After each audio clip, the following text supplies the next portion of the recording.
एक ऐसी कहानी जहां गॉडेस ऑफ लाइट ने इंसानों को कमजोर समझ के डीमंस से हाथ मिला लिया है और वो इंसानों का खात्मा करना चाहते हैं। और गॉडेस ऑफ लाइट अपने घटिया से इरादों में कामयाब भी होती है। वो इन डीमंस की मदद से इंसानियत की सबसे पावरफुल स्टार को इतनी बुरी तरह से मरवाती है कि किसी की भी देखने से ही रूह कांप जाए। पर मरने के बाद हमारे एमसी को एक ऐसी ताकत मिलती है जिससे वो मरे हुए की सोल और बॉडी को अपना गुलाम बना सकता है। और उस गुलाम ने मरने से पहले जितनी भी पावर अर्जित की होगी उसके पास वो पावर अब भी होगी। भले ही वो गुलाम एमसी से भी ज्यादा ताकतवर ही क्यों ना हो, फिर भी हमारा एमसी उसे अपने वश में कर सकता है। जी हाँ, वेलकम बैक गाइस। आज मैं तुम लोगों के लिए फिर से एक बहुत ही धांसू सीरीज को लेके आ चुका हूँ और इसको तो मैं पूरा पक्का फुल चैप्टर्स तक कंप्लीट करूंगा।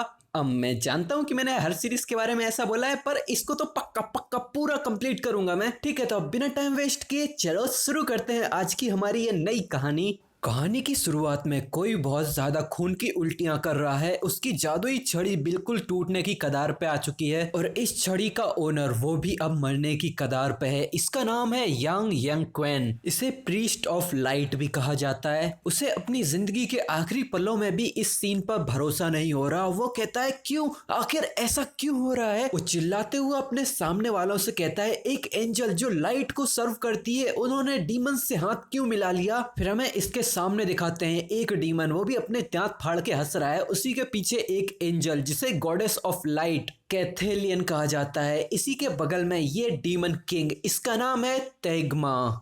ये दोनों ही हमारी इस कहानी के हीरो का मजाक उड़ाने लगते हैं। इवन गॉडेस ऑफ लाइट कैथेलियन तो इतना भी कह देती है कि इस लड़ाई में इंसानों का जीतने का कोई चांस ही नहीं है, इसीलिए हमारे लिए जो चॉइस सबसे बेहतर थी मैंने उसे ही चुना है। पर ये सब सुन के हमारे हीरो को अब बहुत गुस्सा आ जाता है और वो इसी गॉडेस पर चिल्लाने लगता है अगर तुमने इस मोमेंट पे हमें धोखा ना दिया होता तो अब तक हम जीत चुके होते। और इस तरफ डीमन किंग की तो हंसी ही नहीं छूट रही है। वो हंसते हुए अपनी पावर्स का इस्तेमाल करता है और वो कहता है अब तुम यहाँ एक लौते हीलर बचे हो, आखिर तुम क्या ही कर सकते हो। वो अपनी पावर से एमसी को आसमान में उड़ाने लगता है। फिर वो अपनी पावर से एमसी को अपने कंट्रोल में करने लगता है और वो अपनी पावर से उसकी बॉडी को इतनी जोर से दबाने लगता है कि उसकी हड्डियों तक की चटकने, टूटने या क्रश होने की आवाजें दूर दूर तक फैलने लगती हैं। और इसका रिजल्ट एक दर्दनाक चीख और एक ही झटके में वो एमसी को मसल देता है। फिर हमें हमारी कहानी के स्टार का खून ही दिखाया जाता है और ऐसे ही हमारा स्टार मारा जाता है और ये कहानी खत्म होती है। पर ऐसे थोड़ी अच्छा लगता है, इसीलिए फिर हमें यूनिवर्स का सीन दिखाते हैं। वहां एक नोटिफिकेशन में बताया जाता है तुम्हें डीमन लॉर्ड सिस्टम मिला है। हाँ, बस ऐसे ही उसकी आत्मा यूनिवर्स में भटक रही थी ना, तो ऐसे ही घूमता फिरता रहा था और सामने उसको डीमन लॉर्ड सिस्टम पड़ा मिल गया और उसने उठा लिया। यो, फिर भी वो कंफ्यूजन में सोचता है क्या क्या चल रहा है, उसने मुझे मसल के मार नहीं दिया था। एक नोटिफिकेशन में बताया जाता है तुम्हें डीमन लॉर्ड के अल्टर में ट्रांसफर किया जा रहा है। फिर हमें पहली बार हमारे स्टार की स्टेटस को दिखाया जाता है। इसका नाम है यांग क्वेन और हम इसको यांग ही बुलाएंगे अब से। ये लेवल 1 पर है और इसके टाइटल में डीमन लॉर्ड लिखा है। इसकी एचपी है 47, एमपी है 163, स्ट्रेंथ 5, स्टेमिना 5, एजिलिटी 5, इंटेलिजेंट 5 और माना और इंटेलिजेंस ये लेवल के साथ बढ़ती रहेंगी। और जितनी बड़ी हाई लेवल की तुम स्किल का इस्तेमाल करोगे वो माना को उतनी ज्यादा कंज्यूम करेंगी। ज्यादातर स्किल्स माना को कंज्यूम करती हैं। अगर तुम किसी भी स्किल में एक्स्ट्रा माना डालोगे तो वो स्किल और भी ताकतवर हो जाएगी, पर वो और माना खाएगी। फिर यन एक झटके से अपनी आंखें खोलता है और सामने वो एक अल्टर को देखता है जिसके सामने एक कॉफिन था। बहुत सारे कॉफिन थे और वो खुद को एक अजीब से ब्रिज में पाता है। देन हमारे बेवकूफ यन को समझ में नहीं आता कि उसे क्या करना है, तो आसपास के कॉफिन्स गिनने लगता है और वो सोचता है कि यहाँ तो 10 कॉफिन्स हैं, अब ये यहाँ पर मैं कहाँ आ गया हूँ। फिर उसके सामने एक नोटिफिकेशन आती है जिसमें लिखा हुआ था ज्यादा सोचने समझने की जरूरत नहीं है, अब तुम एक डीमन लॉर्ड बन चुके हो तो मेहनत करो और लेवल अप करो ताकि तुम इन 10 लेजेंडरी डीमंस को अनलॉक कर पाओ। तुम्हें एक नई स्किल मिली है डीमन समनिंग, जिसे तुम 10 माना पॉइंट कंज्यूम करके इंस्टेंटली कास्ट कर सकते हो। मतलब बस 10 माना पॉइंट कंज्यूम करो और तुरंत एक डीमन समन हो जाएगा। कोई तंत्र मंत्र पढ़ने में समय बर्बाद करने की जरूरत ही नहीं। और इस स्किल की हेल्प से एमसी ज्यादातर मरे हुए लोग जिनका लेवल इससे कम है उन्हें अपने अंडर समन कर सकता है, डीमंस में कन्वर्ट करके उन्हें परमानेंटली अपना सर्वेंट बना सकता है। अब तुम लोग सोच रहे हो कि मैंने तो कहा था कि ये अपने से हाई लेवल के बंदों को भी अपना सर्वेंट बना सकता है, तो इसका जवाब तुम्हें अगले चैप्टर्स में पता चलेगा। और इन डीमंस को वो अपने डीमन स्पेस में स्टोर भी करके रख सकता है और इस डीमन स्पेस की लिमिट है अभी 1, मतलब कि वो एक ही डीमन को रख सकता है। और इसे एक और स्किल मिली है इंस्लेव डीमंस। इसे कास्ट करने में 2 सेकंड का समय लगता है और ये 15 माना पॉइंट एमपी कंज्यूम करता है। इस स्किल की हेल्प से ज्यादातर डीमंस जिनका लेवल यान से कम है उन्हें ये टेम्परेरीली अपना सर्वेंट बना सकता है, मतलब कि ये कुछ ही समय के लिए अपना सर्वेंट बना सकता है और अभी के लिए इसकी भी लिमिट है सिर्फ एक ही डीमन की। और ये देख के हमारा मेन कैरेक्टर सोचता है क्या क्या ये कोई मजाक है? मैंने सालों तक लाइट के रास्ते पर चल के डीमन से लड़ाई की है और अब मैं एक सो कॉल्ड डीमन लॉर्ड बन चुका हूँ। फिर ये सामने देख के सोचता है क्या ये खून के बदले खून और जान के बदले जान लेने वाली सिचुएशन है। और यहाँ उसके सामने एक कॉफिन में से बहुत ज्यादा डार्क एनर्जी निकल रही थी और अपना एमसी ये देख के सोचता है अगर मुझे ये पावर मिल जाए तो मैं उन एंजल्स से बदला ले सकता हूँ। एक ऐसी एंजल जिसने डीमंस से हाथ मिला लिया और मेरे जैसे डीमंस के हाथों ही मारी जाएगी, तो ये तो बहुत आयरॉनिक हो जाएगा। फिर वो पूरे जोश के साथ चिल्लाता है ठीक है, मैं इस डीमन लॉर्ड का रोल करने के लिए तैयार हूँ। फिर एक नोटिफिकेशन में बताया जाता है कि वापस इंसानी दुनिया में जाने के लिए उसी अल्टर के बीचों बीच खड़े हो जाओ। तो हमारा येन भी यही करता है, वो चलते चलते अल्टर के बीचों बीच आता है। वो जैसे ही बीच में कदम रखता है उसके पैरों के नीचे से अजीब सी बिजलियां सी दौड़ने लगती हैं, अजीब सा पैटर्न बनता है और ये बिजलियां इस कॉफिन से कनेक्ट होने लगती हैं और हमें दिखाते हैं इस कॉफिन के एक होल के अंदर से बहुत सारी बिजली निकलती है और ये सारी की सारी बिजली अल्टर के बीचों बीच आके गिरती है। ऊपर से भी बिजलियां गिरने लगती हैं और एकदम से इस अल्टर के अंदर से बहुत सारी येलो कलर की लाइटनिंग निकलने लगती है। ये गोल्डन लाइटनिंग फुल स्पीड में ऊपर की तरफ को लॉन्च होने लगती है और इसी गोल्डन लाइटनिंग के बीच में है हमारा एमसी, जो कि सोच रहा है एंजल ऑफ लाइट बस मेरा इंतजार करो और मैं तुमसे स्कोर सेटल करने के लिए आ रहा हूँ। फिर वो अर्थ पर आ जाता है और हमारा सीन यहीं पर चेंज होता है जहाँ अपने एमसी की कब्र बनी हुई है, मतलब उसकी कब्र में बॉडी की जगह पर उसकी फोटो ही रखी हुई है, वहीं पे कोई आया है। ये लेवल 2 का एडवेंचरर वॉरियर सू डिन फेंग है। ये हमारे येन का दोस्त है जो कि उसके जाने पे मन ही मन में अफसोस जता रहा है। ये अफसोस जता ही रहा था तभी पीछे से आवाज आती है क्या ये लकड़ी का फट्टा लगा रखा है, एटलीस्ट मेरे लिए एक टूमस्टोन तो लगा देता। ये सुन के ये बहुत हैरान हो जाता है और वो पीछे मुड़ के देखता है ये आवाज तो जी हाँ ये है उसका दोस्त, जो कि उससे कहता है मैंने कुछ समय का ब्रेक क्या ले लिया, तूने तो मेरे लिए कब्र ही खोद दी।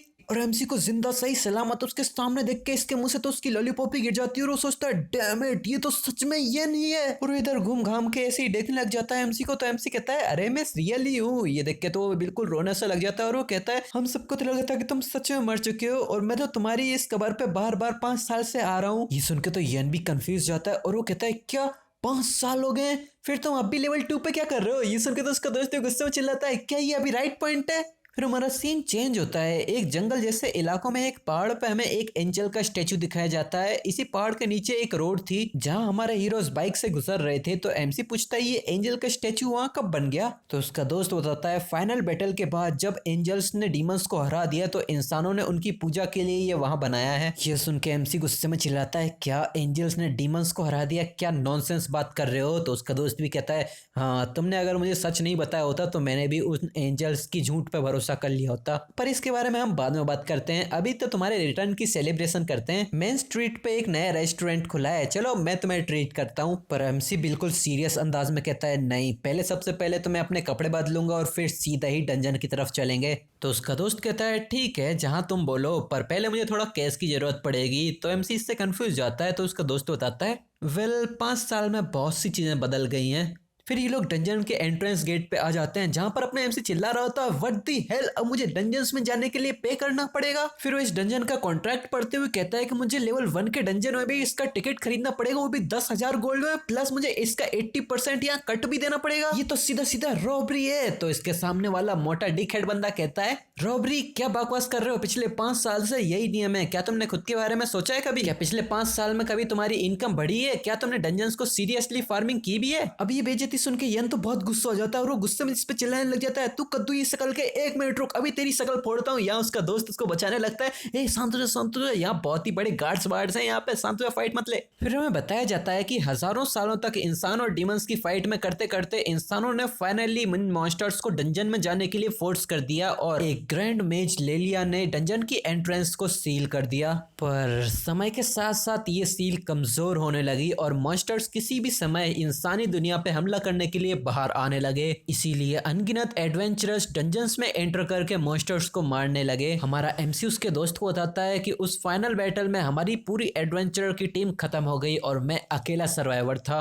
पहले तो एडवेंचर जब चाहे तब डंजन्स में जा सकता था, पर अब तो यहाँ फीस लगती है और ऊपर से 80% का कट भी लगता है। ये तो डंजन बैंडेड से भी ज्यादा घटिया है। तो उसका दोस्त बताता है कि जब से एंजल ऑफ लाइट ने डीमंस के ऊपर अपनी विक्ट्री को डिक्लेयर किया है, तब से गिल्ड को ये डंजन्स बिल्कुल भी कोई खतरा तो लगते ही नहीं है। इसीलिए उन्होंने इन डंजन्स को मनी मेकिंग मशीन्स में बदल दिया। मैं खुद ही मुश्किल से कभी डंजन्स में से थोड़ा बहुत पैसा कमा पाता हूँ और कभी कभार तो मुझे लॉस ही हो जाता है, इसीलिए मैंने लेवलिंग करना बंद ही कर दिया। तो एमसी कहता है कि मेरी टिकट का खर्चा पे करने के लिए तुम्हारा बहुत बहुत शुक्रिया, मैं तुम्हें इसके लिए बाद में रिपे कर दूंगा। तो उसका दोस्त कहता है कोई भी पे करने की जरूरत नहीं है, पहले के टाइम पे तुम भी तो हमारे जैसे गरीब दोस्तों की मदद किया करते थे। फिर वो हंसते हुए पूछता है ठीक है, तो अब मुझे बताओ कि तुम इतना जल्दी जल्दी मुझे डंजन में क्यों लाना चाहते थे, आखिर तुम्हारा प्लान क्या है। तो अपना एमसी भी हंसते हुए बताता है मेरा लेवल फिर से रीसेट होकर 1 पे आ गया है, अब मेरी मदद करो इस डंजन के बॉस को मारने में, मैं उसको अपना डीमन स्लेव में बदल दूंगा। तभी उसकी गोल्डन आइस फड़कने लगती है और वो बगल में देखने लगता है कि वहां तो कोई तो आ रहा है। वो अपने दोस्त को बताता है कुछ तो खतरनाक इसी तरफ आ रहा है।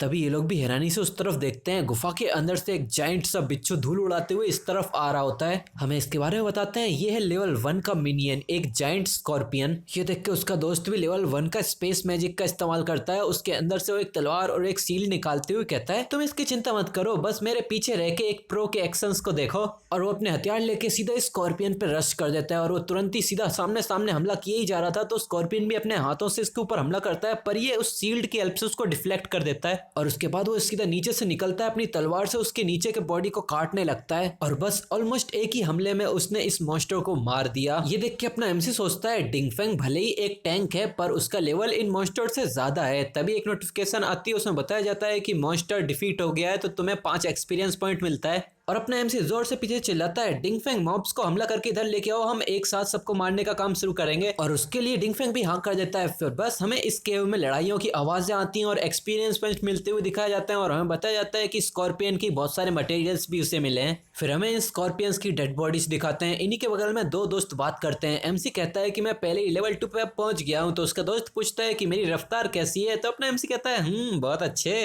फिर हमें यान के स्टेटस को दिखाते हैं, जहां पर वो अब लेवल 2 पे पहुंच गया है और अब वो 2 डीमन स्लेव्स रख सकता है, पर अभी तक उसने एक भी डीमन स्लेव नहीं बनाया है। और इसके साथ साथ उसे एक नई स्किल मिली है सोल टेम्पर, जिसे कास्ट करने में 2 सेकंड लगते हैं, 20 MP लगती है। इससे वो दुश्मन की आत्मा में ओवरवेलमिंग फियर डाल सकता है, जिससे वो दुश्मन इतना ज्यादा डर जाएगा कि वो अपनी बॉडी को हिला भी नहीं पाएगा। अब ये एबिलिटी लेके येन अपने हाथ चटकाते हुए आगे बढ़ने लगता है और वो अपने दोस्त से कहता है चलो अब मैं तुम्हें कुछ कूल दिखाता हूँ। ये सुन के उसका दोस्त बहुत एक्साइटेड हो जाता है और वो कहता है कि फाइनली अब हम डीमन को अपना स्लेव बनाने वाले हैं। ये पहली बार है कि किसी एडवेंचरर ने ऐसी स्किल को हासिल किया हो। देन येन अपनी पावर्स का इस्तेमाल करते हुए जोर से चिल्लाता है अब मेरे साथी बन जाओ डीमंस। उसके हाथों से बहुत सारी गोल्डन लाइटिंग निकलती है जो कि आसपास पड़े स्कॉर्पियंस के रेमिनेंट्स में जाके जुड़ने लगती है और वो सारे मिलके एक अंडे से बनाने लगते हैं। उसी समय वो अंडा भी एकदम से फूटता है, उसके अंदर से स्कॉर्पियन की हाथ जैसा कुछ निकलता है। ये देख के उसका दोस्त भी बहुत हैरान हो गया था और हमें दिखाते हैं कि इन अंडों से निकलते हैं 2 स्कॉर्पियन वॉरियर्स और ये दोनों ही लेवल 1 पर हैं। इन्हें देख के अपना एमसी सोचता है क्या ह्यूमनॉइड फॉर्म्स, लगता है इन डीमंस के टुकड़े जुड़ जुड़ के सेफ शिफ्टिंग करके ह्यूमनॉइड फॉर्म्स में बन गए। और ये देख के उसका दोस्त चिल्लाता है वो डैम, ये स्किल तो कुछ ज्यादा ही अमेजिंग है। फिर यान इन दोनों वॉरियर्स को ऑर्डर करता है कि उस बॉस मॉन्स्टर को छोड़ के यहाँ जितने भी मिनियंस हैं उन सबको खत्म कर दो। और बस ऑर्डर सुनते ही ये दोनों ही स्कॉर्पियन वॉरियर्स आगे बढ़ने लगते हैं और आने वाले जितने भी डीमंस हैं उन सबको मारने लगते हैं। और अपने एमसी और उसका दोस्त आगे बढ़ते बढ़ते एक्सपीरियंस पॉइंट कलेक्ट कर रहे होते हैं। और ये देख के अपना एमसी सोचता है लगता है मेरे समन किए हुए डीमंस सेम लेवल पे बाकी डीमंस से ज्यादा ताकतवर होते हैं। फिर उसका दोस्त पूछता है हे कैसा रहेगा कि तुम अपने डीमंस को ऐसे ही डंजन में छोड़ जाओ और वो तुम्हारे लिए ऐसे ही एक्सपीरियंस पॉइंट कलेक्ट करते रहेंगे और तुम घर जाके आराम से कुछ भी कर सकते हो। ऐसे तो तुम बिना किसी मेहनत के लेवल अप करते रहोगे।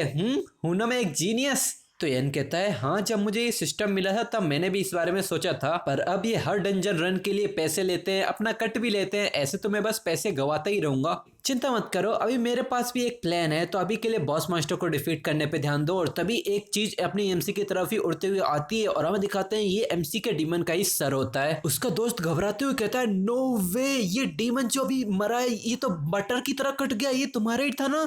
ये डीमन इसका सर भी कट चुका है, उसके बाद भी अपने एमसी से कहता है मुझे माफ करना मास्टर, जो हमने लास्ट मिनियन को मारा तो हमने बॉस को अलर्ट कर दिया, हम उसका कोई मैच नहीं थे। तो अपना एमसी भी उस मिनियन की तरफ देखते हुए कहता है ये ठीक है, मैंने वैसे भी नहीं सोचा था कि लेवल 1 का डीमन बॉस मॉन्स्टर को हरा सकता है। फिर हमें सामने दिखाते हैं जहाँ पर एक अरीना में वो बॉस मॉन्स्टर खड़ा होता है और उसके आगे एमसी के डीमंस की लाशें पड़ी होती हैं। फिर हमें इस मॉन्स्टर को और इसकी डिटेल्स को दिखाते हैं। इसका लेवल के आगे बस एक स्कल बना हुआ है, मतलब कि हमें इसके बारे में कोई पता नहीं है। ये एक बॉस मॉन्स्टर है, ये मोल किंग रैंक का जर्ग है। जर्ग आई थिंक डीमंस को ही कहते हैं। यहाँ सीधा ही अपना एमसी का दोस्त अपनी तलवार और शील्ड लेके कहता है ठीक है सेम स्ट्रेटेजी, बस मेरे पीछे रहना। पर अपना एमसी से आगे निकलते हुए कहता है नहीं, इस बार फ्रंट को मैं देखूंगा, मेरा डैमेज कमजोर है, तो तुम एक समय देखो, तब तुम्हें एक परफेक्ट मौका मिले तुम हमला कर देना। डिंगफेंग थोड़ा हिचकिचा रहा था तो एमसी कहता है चिंता मत करो मैं ठीक रहूंगा। और यह सीधा मॉन्स्टर के आगे जाके उसे मिडिल फिंगर दिखाते हुए उसे गाली देने लगता है, जिससे वो मॉन्स्टर बहुत गुस्सों में धारे मारने लगता है। तो अपना एमसी भी आगे बढ़ते हुए कहता है कि ध्यान रखना, मैं इसे कुछ समय के लिए इमोबाइल कर दूंगा, मतलब कि ये हिलडुल नहीं पाएगा, उसी समय तुम मौका देख के हमला कर देना। तो अपना दोस्त भी हाँ कर देता है, पर वो कहता है क्या एक मिनट तू इसको इमोबलाइज कैसे करेगा। पर अब समय नहीं है, उसका दोस्त पहले ही दूर जा चुका है और वो बॉस मॉन्स्टर अपने एमसी के पीछे पड़ चुका है। अपना एमसी पूरे चारों तरफ गोल गोल घूमने की कोशिश करता है और एकदम से वो बॉस मॉन्स्टर एमसी को खाने के लिए उस पर झपट्टा मारता है। तभी एमसी उसके ऊपर सोल ट्रायरर की स्किल का इस्तेमाल करता है, जिससे वो एक समय के लिए कुछ टाइम के लिए स्टन रह जाता है, वो कुछ भी हिलडुल नहीं पाता। तो अपना एमसी चिल्लाता है डिंग पिंग अभी हमला करो।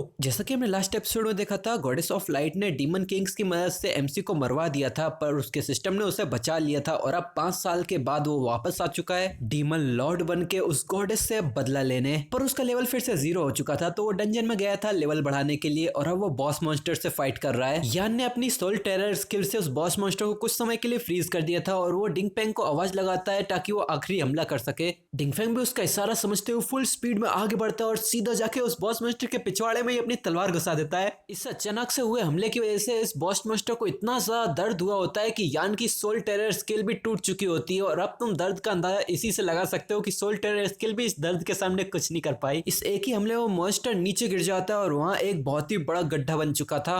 और अपना एमसी भी इस डिंगफेंग से कहता है डिंगफेंग तुम्हारी ये अभी वाली मूव तो ये तो बिल्कुल ऐसा था जैसे बटर नाइफ का इस्तेमाल करके तुम पहाड़ काट रहे हो। पर एमसी की ये लाइन का मतलब सिर्फ समझदार लोग ही समझ सकते हैं और डिंगफेंग उनमें से नहीं था। तो वो कहता है हे तुम्हारा क्या मतलब है। तो अपना एमसी भी कहता है चलो भूल जाओ, तुम बहुत लकी थे कि ये स्किल तुम्हारी काम कर गई। तो अपना डिंगफेंग कहता है ए तो और मैं क्या ही कर सकता था, उसकी पूरी बॉडी आर्मर से भरी हुई थी, बस उसके पेट और उसके पिछवाड़े को छोड़ के, और मेरे पास और कोई जगह दिखी नहीं मुझे। पर अब भी ये मॉन्स्टर मरा नहीं था, ये बस गड्ढा करके अंडरग्राउंड चला गया था। तो अपना एमसी कहता है मेरे पास एक तरीका है, ये शायद अब भी मेरे को ही टारगेट करेगा, मैं उसे कुछ समय के लिए एक ही जगह पे स्टन कर सकता हूँ, पर मेरे पास कोई हथियार नहीं है, तुम बस मेरे आसपास ही खड़े रहो। वो मेरी सोल टेरर स्किल से डरता है, इसीलिए हो सकता है वो मेरे पीछे से ही हमला करेगा। तुम सीधा मेरे सामने ही खड़े रहो, बस अपनी तलवार की रेंज को ध्यान रखना, मुझसे ज्यादा दूर मत जाना। वो मेरे पास जैसे ही आए सीधा उसके पेट को बीच में से चीर देना और मेरी चिंता मत करना, मैं टाइम पे डॉज कर जाऊंगा। तो डिंगफेंग भी हंसते हुए कहता है जैसा कि मैंने सोचा था एक प्रो से, तुम्हारे पास तो सच में बहुत ज्यादा कॉम्पैक्ट एक्सपीरियंस है। तो यान कहता है ये तो बस एक ट्रिक है जो मैंने इलाइट टीम्स में रहते रहते पास्ट के पावरफुल सोल्जर्स से सीखी है। तभी यान को एक आहट आती है और वो कहता है वो आ चुका है, और जैसा कि एक्सपेक्ट किया था उसने पीछे से ही हमला किया था। तभी तुरंत ही डिंगफेंग आगे बढ़ता है और अपनी तलवार को सीधे उसके पेट में डाल देता है। वो मॉन्स्टर तो अभी फुल स्पीड में बाहर निकल रहा था, तो डिंगफेंग भी अपनी तलवार से उसके पेट को चीर देता है। वो मॉन्स्टर दर्द में चिल्लाते हुए आगे बढ़ता है और सीधा डिंगफेंग के ऊपर हमला करने की कोशिश करता है। डिंगफेंग शील्ड की मदद से उसको ब्लॉक करने की कोशिश करता है, पर उस मॉन्स्टर का पंजा तो शील्ड के आर पार निकल चुका था और वो मॉन्स्टर जैसे ही उसको हमला करने वाला होता है उसके पंजे को कोई रेड कलर की फोर्स जकड़ लेती है और डिंगफेंग भी इस पे मरने ही वाला था, पर अपना एमसी जोर से चिल्लाता है मैंने सोल टेरर से इसको कुछ समय के लिए इमोबाइल कर दिया है, तुम मौके का फायदा उठाओ और इसे खत्म करो। तो डिंगफेंग भी बिना टाइम वेस्ट के अपनी तलवार से सीधा उस मॉन्स्टर के पेट को चीरने लगता है और थोड़ी ही मशक्कत के बाद सारा पानी बाहर आ जाता है। मतलब ये पानी जैसा दिखने वाली चीज उस मॉन्स्टर का खून है। एक नोटिफिकेशन आती है कि मोल किंग को तुमने हरा दिया है, तुम्हें 200 एक्सपी मिली है रिवॉर्ड के तौर पे और 3 उसके मटेरियल्स मिले हैं। और ये दोनों ही मॉन्स्टर की कॉर्प्स को चेक करने लगते हैं और अपने एमसी का लेवल 2 है और यहाँ डिंगफेंग का भी लेवल 2 पर ही है। यहाँ एमसी को जो 3 मटेरियल्स मिले हैं उनमें से एक तो इसकी पूरी बॉडी ही है और दूसरी एक शील्ड है जो कि लेवल 2 पर है। ये शील्ड ब्लॉक करते टाइम पे थोड़े से डैमेज को एब्जॉर्ब कर लेती है और इस एब्जॉर्ब डैमेज को हम अटैक के तौर पे इस्तेमाल कर सकते हैं। और एक और है लेवल 2 का शॉर्ट डैगर। इसे अटैक के तौर पे इस्तेमाल करते टाइम पे एक मौका रहेगा कि इसे एक और एक्स्ट्रा स्लैश किया जा सकता है। ये देख के डिंगफिंग यान से कहता है इस बॉस मॉन्स्टर की लूट और इसकी ताकत तो सच में बाकी लेवल 1 के डंजन के बॉसेस के मुकाबले में बहुत ज्यादा थी। क्या तुमने ये जानबूझ के इस डंजन को चुना था? तो यान इसकी लूट को ऑब्जर्व करते हुए कहता है कि वैसे ही डंजन्स बहुत ज्यादा सिमिलर होते हैं और इनके पैटर्न्स भी बहुत ज्यादा सिमिलर होते हैं। मैंने इसके टाइप को एक हाई लेवल के डंजन में फेस किया था, इसीलिए मैंने बस एक गेस किया था कि मुझे यहाँ पर उसका कमजोर वर्जन देखने को मिलेगा। फिर एमसी इसकी लूट को डिंगफेंग की तरफ करते हुए कहता है ठीक है तो अब बताओ तुम्हें क्या चाहिए, सील्ड या फिर डैगर? तो डिंगफेंग कहता है कि मुझे सील्ड चाहिए क्योंकि मैं स्वॉर्ड और सील्ड का इस्तेमाल करता हूँ, तो डैगर मेरे किस काम का नहीं है। तो अब वो डैगर यान रख लेता है और अब ये दोनों ही डंजन से बाहर जाने के लिए निकल पड़ते हैं। और डिंगफेंग एमसी से पूछता है तुम तो पहले एक प्रीस्ट ऑफ लाइट थे ना, तो क्या तुम सच में यहाँ डैगर्स का इस्तेमाल कर भी सकते हो? तो यान कहता है हाँ ये ठीक है, पहले जब मैं एलाइट टीम्स में काम किया करता था तो मैं वहाँ के असैसिन्स से कुछ डैगर्स की ट्रिक्स सीख लिया करता था। अगर मैं सही बताऊं तो मैं एक मेले फाइटर ही बनना चाहता था, पर टीम के लिए मुझे एक हीलर ही बनना पड़ा। और वैसे इस डंजन के मटेरियल्स की अगर बात की जाए तो यहाँ के मिनियंस को देख के ये उतना भी बुरे नहीं थे, इन्हें बेच के जितना पैसा आएगा वो तुम्हें रिपे करने के लिए तो काफी रहेगा ना। तो उसका दोस्त कहता है वेल डंजन के मटेरियल्स के प्राइसेस में पिछले सालों में बहुत ज्यादा डिफरेंस आया है। फिर हमारा सीन बाहर को आ जाता है जहाँ पर एमसी अपने टेबल पर हाथ मारते हुए चिल्ला रहता है क्या तुम लोगों ने ये भी मोनोपलाइज कर रखा है? और हमें दिखाते हैं ये डंजन के एडमिनिस्ट्रेटर पे ही चिल्ला रहा होता है। फिर हमें इसकी इंफॉर्मेशन भी दी जाती है, ये सुओ स्कॉर्पियन गिल्ड से लेवल 2 का एडवेंचरर है और ये एक डंजन एडमिनिस्ट्रेटर सुओ टाई है।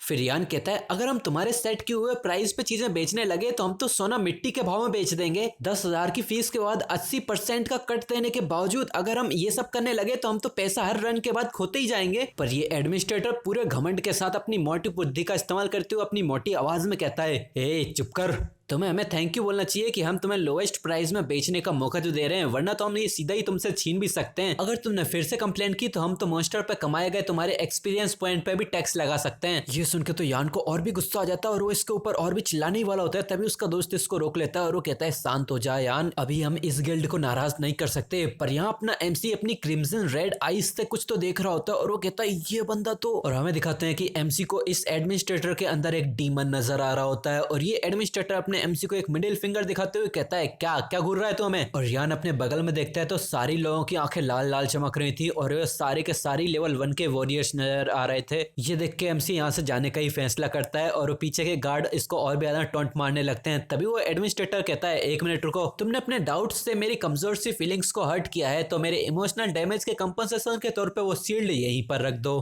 तो यान का दोस्त इसे एक्सप्लेन करने की कोशिश करता है ये तो बस एक लौती चीज है जो मेरे पास है। तो अपना एमसी कहता है बस उससे वो वापस दे दो। पर हमें यहाँ दिखाते हैं कि एमसी अब बहुत ज्यादा गुस्सा हो चुका है और वो मन में अपनी डार्क आवाज में कहता है वैसे भी मैं इसे जल्द ही वापस ले लूंगा। फिर हमारा सीन चेंज होता है, हमें रात को एक घर का सीन दिखाते हैं। इसके अंदर बहुत सारे गार्ड्स चाय नाश्ता कर रहे हैं और आधी नींद में लग रहे हैं। टीवी में एक रिपोर्टर बता रहा है कि डंजन में एडवेंचरर्स के गायब होने की घटनाएं बढ़ती जा रही हैं। इस पे इन्वेस्टिगेशन अब भी चल रही है। तो एडवेंचरर्स को ये वार्निंग दी जाती है कि आप लोग सावधान रहें। एक गार्ड दूसरे से पूछता है कि बॉस मिस्टर जो हर हफ्ते ऐसी अकेली सी जगह में शहर से दूर क्यों आते हैं? तो उसका बॉस कहता है मुझे कैसे पता हो सकता है, तुझे चाहिए तो खुद पूछ ले उससे। फिर हमें इसी घर के बेसमेंट का सीन दिखाते हैं जहाँ पर प्लेट में किसी का हाथ रखा हुआ होता है और ये एडमिनिस्ट्रेटर उसे खा रहा है। तो ये बाहर से एक बहुत ही भारी आवाज आती है जिससे सारे गार्ड सोचने लग जाते हैं आखिर हुआ क्या। तभी एक गार्ड बाहर आने लगता है और वो कहता है आखिर यहाँ पर क्या था, कोई कुत्ता या बिल्ली? पर तभी वो बाहर देख के बहुत हैरान हो जाता है, उसको भी पसीने आने लगते हैं। वो सामने देखता है कि एक कार पे बहुत ही बड़ा पत्थर आ चुका है और वो कार तो पूरी तरह डैमेज हो चुकी है। ये गार्ड हैरानी से चिल्लाता है होली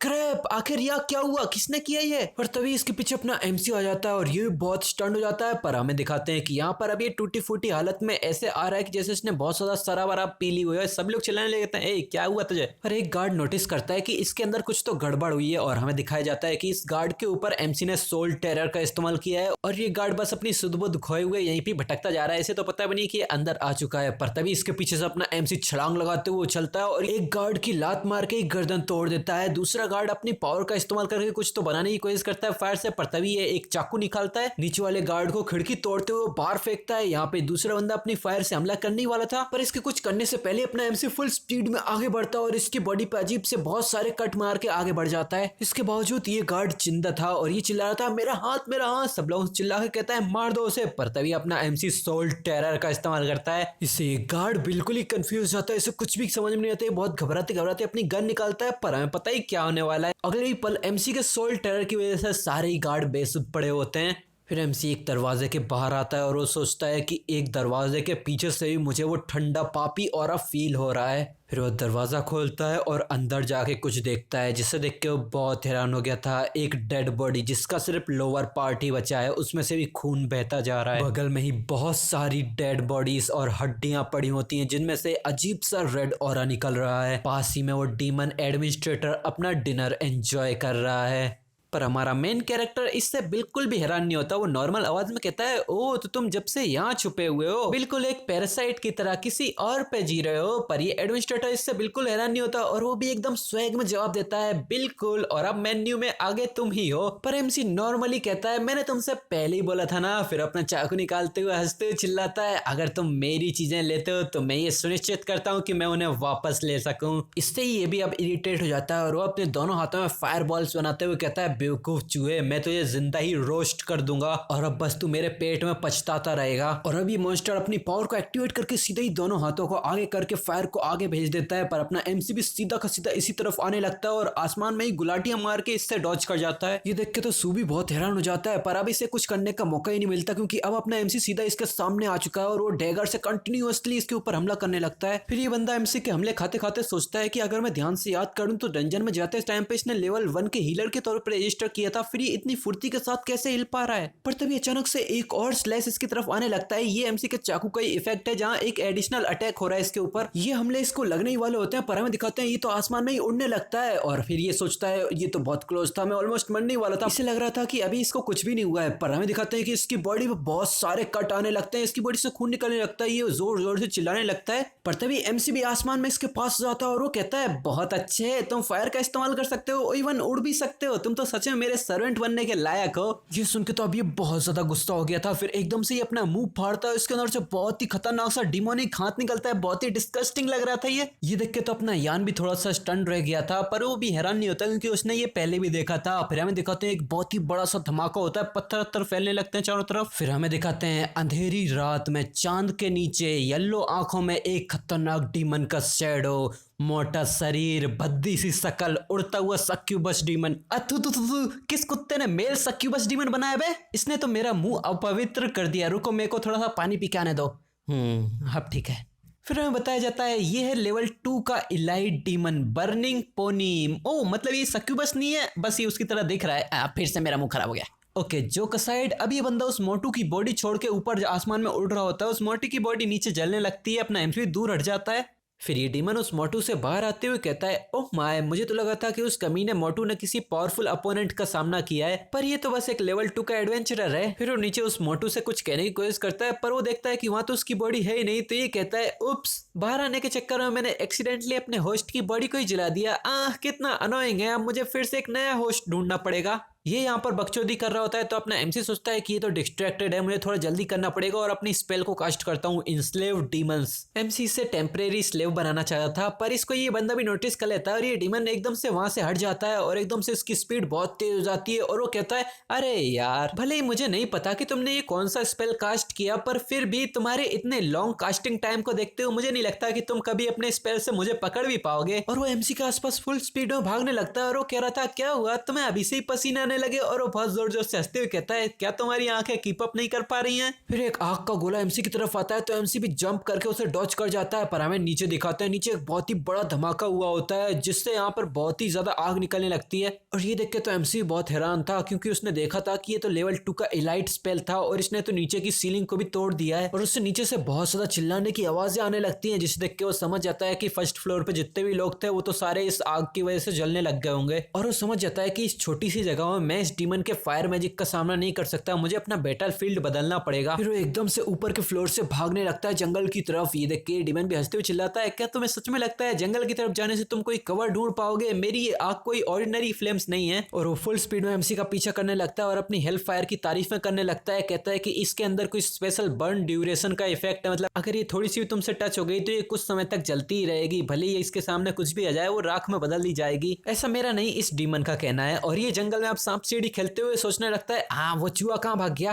पर हमें इसके ऊपर एमसी का शैडो दिखाया जाता है और ये एकदम से इसको नोटिस करता है। यान को हमला करते देख के ये अपनी बॉडी को एकदम से पीछे करने की कोशिश करता है। हमें ऐसा लगता है कि यान का हमला डॉच हो गया, मतलब कि उसने डॉच कर लिया, पर हमें दिखाते हैं कि उसके पैर पे एक कट लग गया है। जो देख के डीमन अब बहुत गुस्सा हो जाता है और वो अपनी फायर बॉल बना के इसके ऊपर हमला कर देता है। पर एमसी भी अपनी फुल स्पीड में डॉच कर जाता है। और जंगल में तो शायद एमसी की स्पीड ज्यादा ही तेज हो गई है, वो इसको इंजर्ड करने के बाद तुरंत ही वहां से भागने भी लगता है। ये देख के डीमन अब गुस्से में चिल्लाता है, तेरी हिम्मत कैसे हुई मुझे इंजर्ड करने की, मैं जिंदा ही तेरी खाल उधेड़ दूंगा। और वो भी फुल स्पीड में एमसी की तरफ भागने लगता है और वो तुरंत ही एमसी को कीप अप कर लेता है। और वो यान के बहुत पास आते हुए पास से ही अपनी फायर बॉल्स एमसी की तरफ फेंकने लगता है। पर एमसी को भी क्या तुमने कम समझ के रखा है, उसकी फुर्ती बहुत ज्यादा है और वो हर फायर बॉल को डॉच करने लगता है। और हमें दिखाते हैं कि इन दो नमूनों के चक्कर में अब पूरा का पूरा जंगल जल रहा है। और हमें एमसी को दिखाते हैं कि वो तो अब किसी पत्थर की दीवार के सामने आ गया है और वो ऊपर की तरफ देखता है कि अब ऊपर कैसे जाया जाए। तभी वहां डीमन आता है और वो कहता है, तुमने तो खुद को ही एक डेड एंड में डाल दिया। और वो एक जाइंट सी फायर बॉल बनाने लगता है और वो कहता है, चलो अब देखते हैं कि तुम कहाँ छुपते हो। और वो हंसते हुए अपने सबसे powerful attack time inferno cannon का इस्तेमाल करता है, जिससे बहुत ही बड़ी फायर कैनन निकलती है। ये कैनन जितनी ताकतवर तुम्हें देखने से लग रही है, ये उससे भी ज्यादा ताकतवर है, क्योंकि इसने तो उन पत्थरों की दीवार को भी पिघला के रख दिया है। ये देख के अब इस डीमन को तो कंफर्म हो जाता है कि एमसी की तो अब राख भी नहीं बची, इसलिए वो सोचने लगता है कि मेरे पुराने होस्ट को तो डायबिटीज थी, कॉन्स्टेंटली उसको इंजेक्शन लगवाने पड़ते थे, उसकी वजह से तो मुझे हाइपोथर्मिया भी हो गया था। अब कोई मोटे होस्ट नहीं, इस बार मैं किसी अच्छे को लूंगा। तभी इसे एक भूकंप सा फील होने लगता है, जिससे ये बहुत कंफ्यूज जाता है। हमें नीचे दिखाते हैं कि नीचे से जमीन टूटती है, उसके अंदर से किसी का पंजा निकलता है, एकदम से वो पूरा का पूरा ही निकलता है। हमें दिखाते हैं ये पुराना ही बॉस मॉन्स्टर है। इससे पहले कि ये डीमन कुछ कर पाता, उस बॉस मॉन्स्टर ने अपने सारे पंजों को इस डीमन की बॉडी के अंदर ही धसा दिया था और ये बॉस मॉन्स्टर भी एक स्मेल दे रहा था। अब ये देख के तो ये डीमन भी बहुत घबराने लगता है और वो सोचता है, वेट, क्या अभी वो खत्म नहीं हुआ है? फिर वो कहता है कि अभी तक तो उस बंदे को एकदम राख में बदल जाना चाहिए था, फिर ये क्या हो रहा है? तो वो सामने देखता है कि वहां तो एक बहुत ही बड़ा गड्ढा है, जिसे देख के वो कहता है, क्या उसने इसको पहले मेरी मूव को बनने से पहले बना दिया था? उसने मुझे एक चारा बनाया, उसने मुझे ये सोचने में मजबूर किया कि मैं जीत चुका हूँ, और फिर उसने मेरे गार्ड डाउन होने का इंतजार किया और अब अपने सर्वेंट की हेल्प से मुझे ऐसे ट्रैप कर लिया। फिर वो अपनी हेल्प फायर को एक्टिवेट करते हुए कहता है कि क्या तुझे सच में लगता है कि इतना मेरे लिए काफी रहेगा? पर तभी हमें दिखाते हैं कि इसके गले में एक चेन आ जाती है। ये देख के तो ये भी कंफ्यूज था। फिर हमें अपने एमसी की तरफ दिखाते हैं, जिसके अंदर तो एकदम डीमन लॉर्ड दिखाई दे रहा था और अपने एमसी ने इंस्लेव डीमंस का इस्तेमाल किया था। फिर अपना एमसी इस डीमन को कमांड देता है, हिलना डोलना बंद करो। तो ये डीमन भी एकदम से हिप्नोटाइज जैसा होने लगता है। फिर वो अपने बॉस मॉन्स्टर रार्क को ऑर्डर देता है कि इस डीमन को जाने दो, तो रार्क भी ऐसा ही करता है और वो इसको छोड़ के आगे जाता है। फिर अपना एमसी इसके पास आते हुए कहता है कि अपनी सारी वैल्यूएबल आइटम्स मुझे दे दो। तो ये डीमन भी हाँ करता है और अपने स्पेस स्पेल का इस्तेमाल करता है, जिसके अंदर से अपने एमसी के दोस्त की शील्ड और उसके कुछ पावरफुल वेपन्स आने लगते हैं और बहुत सारा चमचमाता हुआ शाइनी गोल्ड आता है। फिर ये डीमन बताता है कि उस मोटे कमीने ने अपने सारे पैसे को गोल्ड बार्स में कन्वर्ट कर लिया और थोड़े बहुत गियर्स खरीद लिए और बाकी सारी जितने भी वेल्थ और ट्रेजरी है वो गिल्ड में ही है। फिर यान थोड़ी सी कैलकुलेशन करने लगता है और वो सोचता है कि इन गोल्ड बार्स को ही देखा जाए तो इनकी कीमत भी 10 मिलियन से ज्यादा होगी और ये तो बस एक लो लेवल के डंजन को मोनोप्लाइज करने की इनकम है।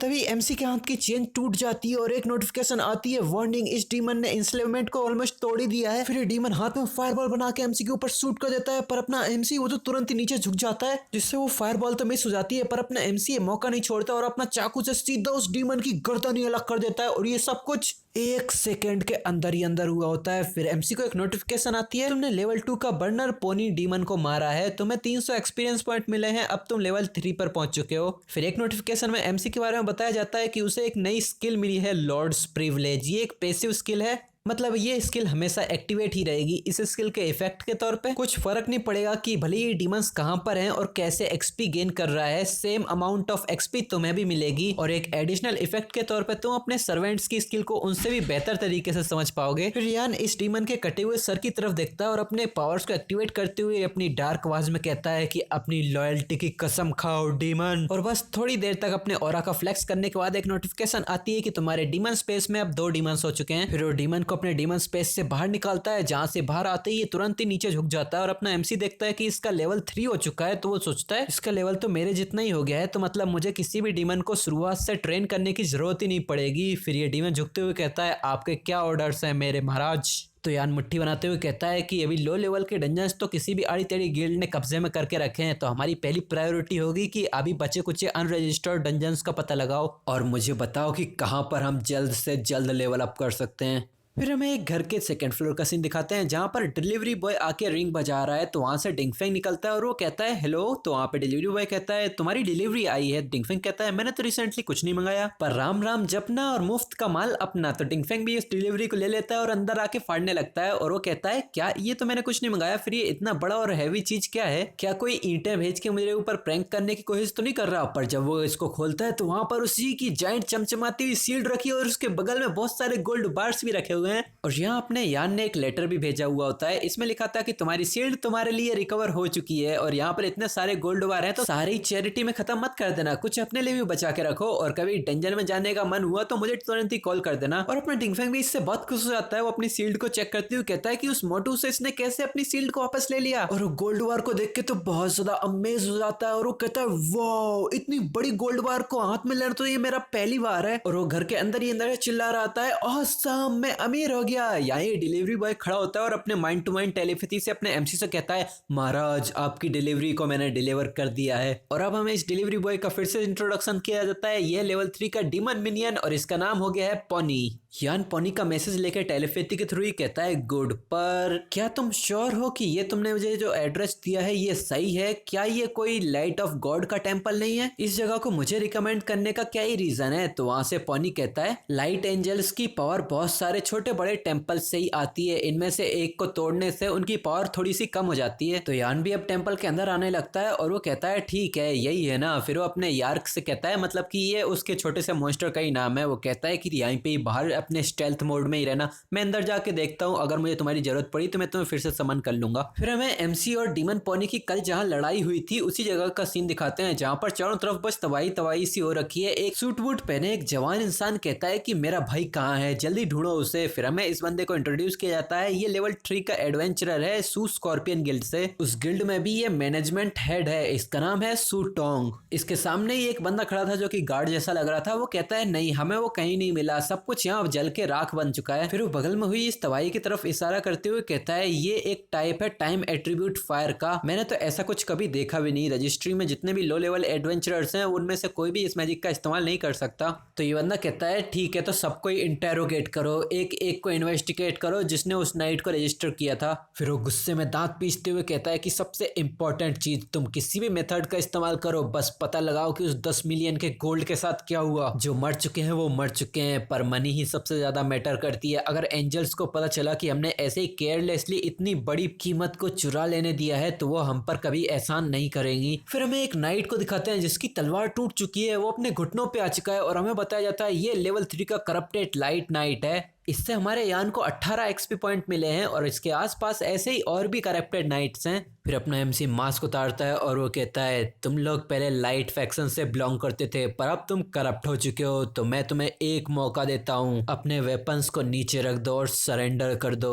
पर कोई इसकी बात नहीं सुनता। तो अपना एमसी एक जगह से गायब होता है और एकदम से अपना चाकू निकाल के दूसरे की तरफ से पास हो जाता है और हमें दिखाते हैं कि एक गार्ड की तो गर्दन ही उड़ गई। तभी दूसरा गार्ड भी एमसी की तरफ हमला करने के लिए आता है। तो अपना एमसी अपनी सोल टेरर का इस्तेमाल करता है जिससे गार्ड पूरा थर थर कांपने लगता है और एमसी इस गार्ड को धक्का मार के सीधा ब्रिज से नीचे ही गिरा देता है। तभी इन्हीं में से सबसे आगे खड़ा हुआ गार्ड कहता है सभी लोग इसके ऊपर हमला करो और इससे धक्का देके ब्रिज से नीचे गिरा दो। तो अपना एमसी भी इस गार्ड के ऊपर सोल टेरर का इस्तेमाल करता है, पर ये गार्ड अपनी शील्ड आगे कर देता है जिससे उसकी स्पेल इंटरप्ट हो जाती है, मतलब कि वो काम नहीं करती शील्ड की वजह से। देन वो फुल स्पीड में छलांग लगा के इसी ग्रुप के बीचों बीच जाके कूदने लगता है, एक को लात मारता है, दूसरे की गर्दन उड़ाता है, तीसरे चौथे पे अपनी चाकू से हमला करने लगता है। पीछे से एक गार्ड चिल्लाता है हम सब इतने सारे हैं फिर भी इस एक पर्सन को डाउन क्यों नहीं कर पा रहे हैं? तो आगे से एक गार्ड चिल्लाता है हम अब रिट्रीट रिट्रीट नहीं कर सकते, अगर हमने रिट्रीट किया तो ये आउटसाइडर अपने गोल में कामयाब हो सकता है। तो ये पीछे से एक लेवल 3 का elite corrupted night of light अपनी एक्स लेके एक पावरफुल सी स्ट्राइक करने की कोशिश करता है। आगे वाले गार्ड इसकी तरफ देखते हैं, पर तब तक ये स्ट्राइक कर चुका था। इस स्ट्राइक की पावर का अंदाजा तुम इस हिसाब से लगा सकते हो कि इस स्ट्राइक ने नीचे का फ्लोर तो तोड़ा ही था, आगे वाले गार्ड की तरफ भी आती है।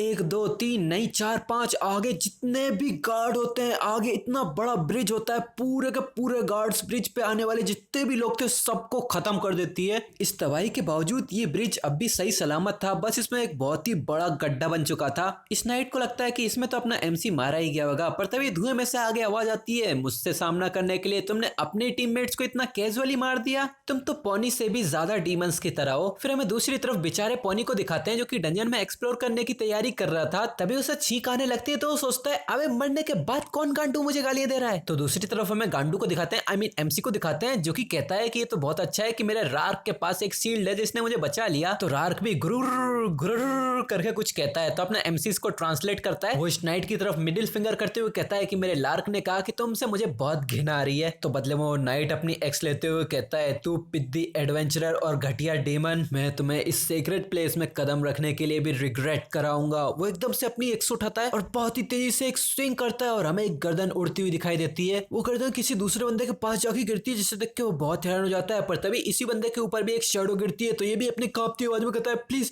प्लीज मुझे मत मारो। तो जो इसे मारने के लिए आ रहा था वो अपने फोन में एक फोटो दिखाते हुए इसको कहता है, मैं इस पर्सन को ढूंढ रहा हूँ, 3 साल पहले ये तुम्हारी ही गिल्ड में था। गिल्ड छोड़ने के बाद उसने अपना एड्रेस अपडेट नहीं करवाया, पर मैंने सुना है कि तुम अब भी उसके कांटेक्ट में हो। और ये बंदा जब फोन में फोटो दिखता है तो हमें दिखाया जाता है ये तो डिंग फैंग है, और ये बंदा भी इसे पहचान जाता है। तो ये कहता है, हाँ ये तो सू डिंग फैंग है। तो ये बंदा एकदम साइकोपैथ की तरह हंसते हुए कहता है, हाँ बताओ वो कहाँ रहता है। फिर हमें इस बंदे को भी इंट्रोड्यूस किया जाता है, इसका नाम है नीता हु, ये लेवल 4 का एडवेंचरर है असैसिन क्लास का। तो ये बंदा अपने मरे हुए साथी की गर्दन की तरफ देखते हुए सोचता है कि इसने हमारी गिल्ड के मेन टैंक को एक ही अटैक में मार दिया, अगर मैंने 1 सेकंड के लिए भी अपना गार्ड डाउन किया तो ये तो मुझे भी मार देगा। तो ये बिना किसी हिचकिचाहट के डिंग फैंग का पूरा एड्रेस दे देता है और वो कांपती हुई आवाज में कहता है, क्या मैं जा सकता हूँ। तो ये बंदा भी एकदम साइकोपैथ की तरह कहता है, ए क्या मैं तुझे इतना क्रूअल लगता हूँ, गेट लॉस्ट।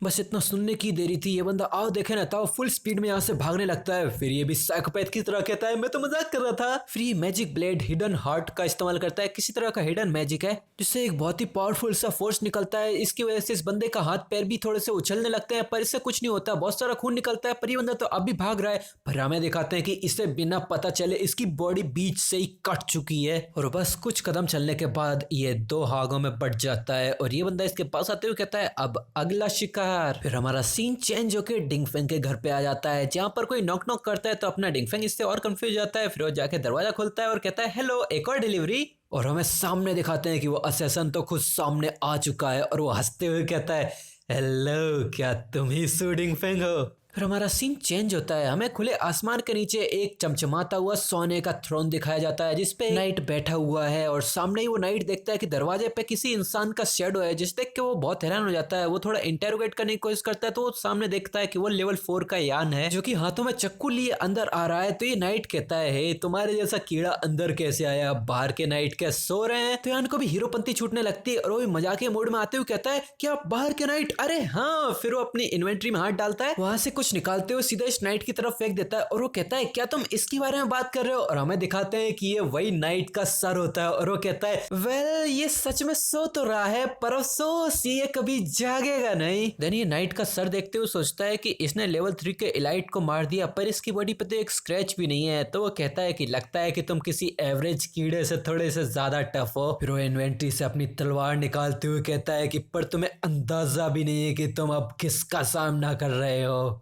और ये अपनी तलवार लेके थ्रोन से उठ चुका है। इसके पीछे अजीब सी लाइट की 2 होलो रिंग्स आने लगती हैं। इसकी इंफॉर्मेशन में लेवल अननोन है, मतलब इसका लेवल इतना ज्यादा है कि एमसी इसे देख भी नहीं सकता। ये करप्टेड रेडियन नाइट्स का कमांडर डिवाइन जजमेंट आर्बिटर आर्गियस है। एमसीस के ऊपर तुरंत ही सोल टेरर का इस्तेमाल करता है, पर वो टेरर वही नलीफाई हो जाता है। तो अब बताओ क्या एमसी यहाँ से जिंदा बच पाएगा, और डिंगफेंग का क्या होगा? वो तो बेचारा अकेला वहां के असिस्टेंट से कैसे ही निपटने वाला है। अब ये सब जानने के लिए तो तुम्हें अगले एपिसोड का इंतजार करना पड़ेगा। ये एपिसोड आएगा अब 3 से 4 दिन के बाद। तो अगर तुम लोगों को ये वीडियो पसंद आए तो वीडियो को लाइक करो, चैनल पर नहीं तो सब्सक्राइब करो, और अगर तुम लोगों को ऐसी और धांसू वीडियोस देखनी है तो चैनल पर और जाके स्क्रॉल कर सकते हो, क्योंकि ऐसी बहुत सी सीरीज मैंने एक्सप्लेन की है। ठीक है, तो और मिलेंगे तुमसे नेक्स्ट एपिसोड, तब तक के लिए बाय बाय।